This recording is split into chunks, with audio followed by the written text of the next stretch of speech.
Hello and welcome to my channel. My name is Sylvia for those who are watching, and I create for Sprinkly Creations, and today I want to review the tablet which I unboxed in my previous video, and I got a case for it. Let me know if you like it. I love it.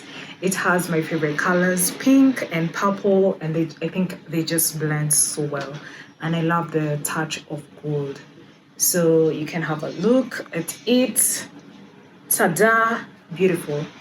And the beautiful thing about this case is you can keep the pen inside the case like that. So that worked out beautifully.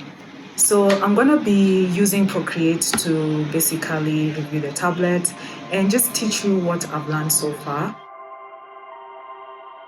This is the images I have done so far. This one's came with Procreate, and I'm gonna show you what I've learned so far. I usually like creating backgrounds like this just for stock images. This is using the crayon textures, and then I created some landscape. I actually did this one today, so maybe we'll create while we are on here today. And yeah, I definitely like this background, so I'll definitely say it's a plus with Procreate. So far I've been able to just test around the software and be able to see what I like and what I don't like about it. And the first thing I'll say I like is I can use my tablet when I'm going out. I can sit around a balcony or wherever, and I don't have to carry my graphic tablet, my pen, so many things. Like, it's very simple, it's this light, and I can take it everywhere with me, actually even in a coffee shop, so that's a plus for sure. Somehow I always like using A4, and it comes already it comes, what's the word, it's there already with Procreate, so then you don't have to think much about it. You can do landscape or you can do portrait, and I think today I'm gonna do portrait. So here are some of the things I have learned myself. It's teaching me a new skill. Before I just knew Photoshop and the Adobe software, so now I get to create on the tablet as well, which is Procreate, and I got Procreate for the software that I'll be using on the tablet. And yeah, I think it's an exciting journey, so please remember to like, subscribe, and click on that button, that like button. So here are some of the things I have learned myself. So you can change the colors using this, and then this is for layers. They go as many as, I think, 20. I've done a couple. This is the eraser tool. So maybe we can start by drawing and then I'll illustrate what I mean. These are the brushes, and so far I like using the ink brush and it's called the Baskerville that comes with the program. And for flower, a simple flower, I'm gonna just use, is that black? So it's that simple. I love the pen, it's very fluid. And the good thing is, if you've made a mistake, you can go back and undo everything you've just done. So that makes it easier for you. I think I'm using the black. I'm gonna use a circular motion. So then you kind of have an idea of what I'm trying to do. Oh yeah, something else I've learned is if you draw a circle and you hold that, it draws a circle for you. Straight lines. I usually like drawing with this because of it's very what? It's very linear. Like, it doesn't have scratchy, sketchy. Want to color your flower red, select that. Why is it? Oh, yeah. Select that color. To paint the whole of one side red, I just drop it like that. I think that's okay. So you can select by clicking on that and move that around if you want to. Another thing I've learned is if you want to select on the red, you can select on the red. And you know, say you want to change the texture or the brush, you can use say you have all these options, and a lot of them have different textures. Say you want to use the spectra and you want to make that dark so that you have like an outline or something of the sorts. So now with your selected edge, say we use a new layer, so then if you want to change that, you can. And yeah, you can go around it and change the colors. It's something else I have learned. So then it makes your work not so boring, not so plain.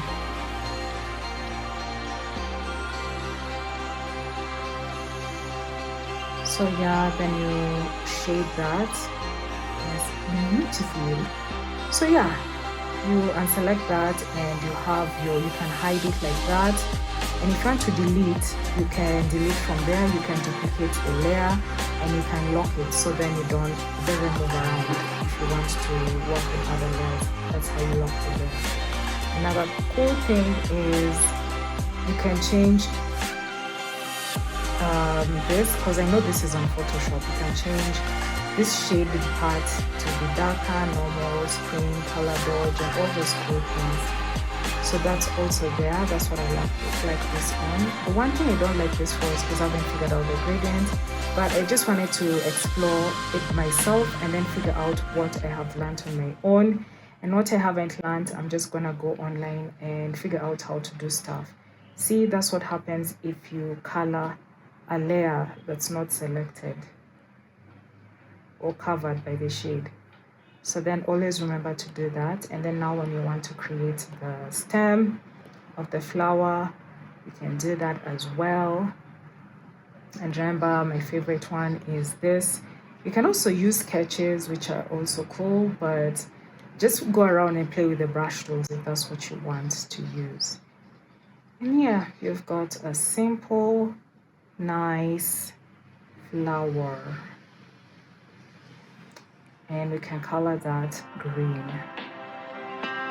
Remember, if there's a spacing here, it's gonna definitely blunder. So then you go back and close that spacing. So that's something you always have to remember. Close that spacing. Then you go back to your green and you shade that. Voila. And there you have it. You have a cute flower. And that's it. I feel like the backgrounds are easier to work with because we have more options, the brushes. I'm sure you can definitely add brushes, but I usually love textures, and this gives me an option of textures. If you go through the program, you'll see that there's a bunch of different things that you can use.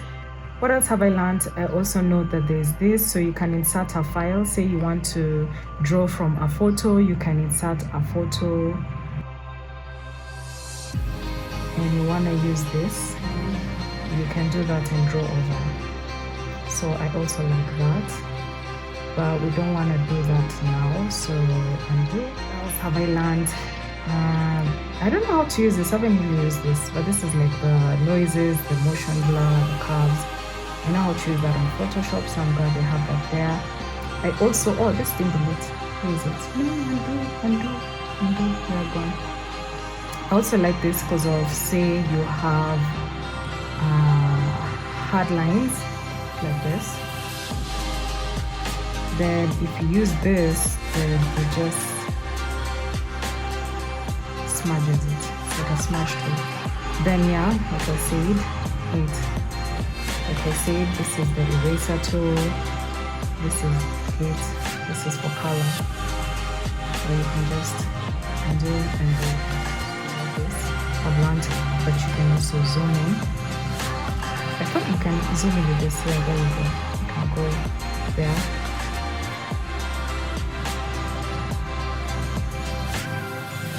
And zoom in. Yeah, with that. Zoom in like this and zoom out. You can even rotate the canvas if you want. Oh, did I undo my... didn't do my color. It did.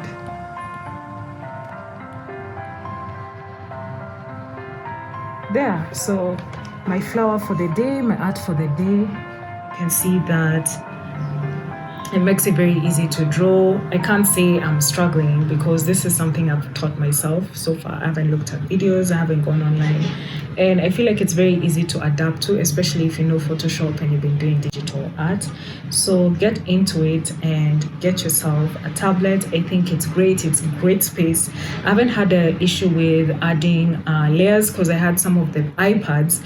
Like if you have less space, it's going to have a shortage of the layers that you can use. So this gives you a variation and I like that.